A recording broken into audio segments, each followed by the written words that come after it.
వీళ్ళు దొంగలు లంగాలని చెప్పేసి భారత రాజ్యాంగాన్ని అవమానిస్తున్నారు ఈ యొక్క మంత్రులు ఎమ్మెల్యేలు వీళ్ళందరూ కూడా. ముందుగా వీళ్ళకి చిత్తశుద్ధి ఉండాలి. కేవలం మీద ఆరోపణలేనా నిజం ఇది ముమ్మాటికి నిజం. నేను ఇంతకుముందే చెప్పినా మీకు, ఒక అధికార పార్టీలో ఉన్నటువంటి మంత్రి సీతక్క కావచ్చు, పొంగులేటి కావచ్చు, తెల్లం వెంకట్రావు ఏ పార్టీకి సంబంధించింది, తర్వాత స్వయం బాబురావు ఈరోజు ఏ పార్టీలో ఉన్నారు? వీళ్ళందరూ అధికార పార్టీ కదన్నా.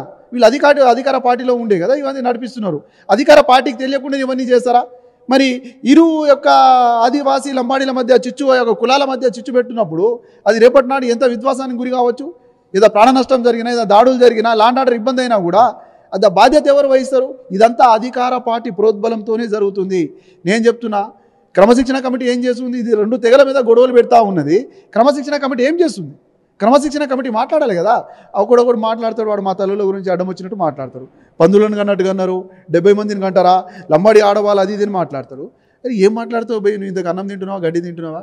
అసలు ఒక జాతిలో ఉన్నటువంటి ఒక లంబాడి మహిళల పట్ల ఆ రకంగా మాట్లాడితే, నీ ఇంట్లో కూడా ఆడవాళ్ళు ఉన్నారు కదా, నువ్వు ఒక తల్లి గర్భంకెళ్ళి వచ్చినావు కదా, ఎందుకు అంత నీచంగా మాట్లాడుతున్నావు? ఏం చదువుకున్నావు నువ్వు? ఇంతకు నువ్వు ఇట్లా మాట్లాడడం కరెక్ట్ కాదు. మేము కూడా మాట్లాడగలుగుతాం, మేము కూడా నీకన్నా ఎక్కువ మాట్లాడగలుగుతాం. నీ కుటుంబంలో ఉన్నటువంటి ప్రతి ఒక్కరిని క్షుణ్ణంగా పేరు తీసి కూడా మాట్లాడగలుగుతాం. కానీ అది సబబు కాదు, అది కరెక్ట్ కాదు. నైతిక విలువలు నువ్వు మర్చిండొచ్చు కాక, కానీ మాకు నైతిక విలువలు ఉన్నాయి. మా యొక్క బంజారా జాతి, లంబాడీ జాతి శివలాల్ వారసులుగా మేము ఎలా మాట్లాడాలి, ఎలా జీవించాలి, ఎలా ముందుకెళ్ళాలని మాకు కార్యాచరణ ఉన్నది.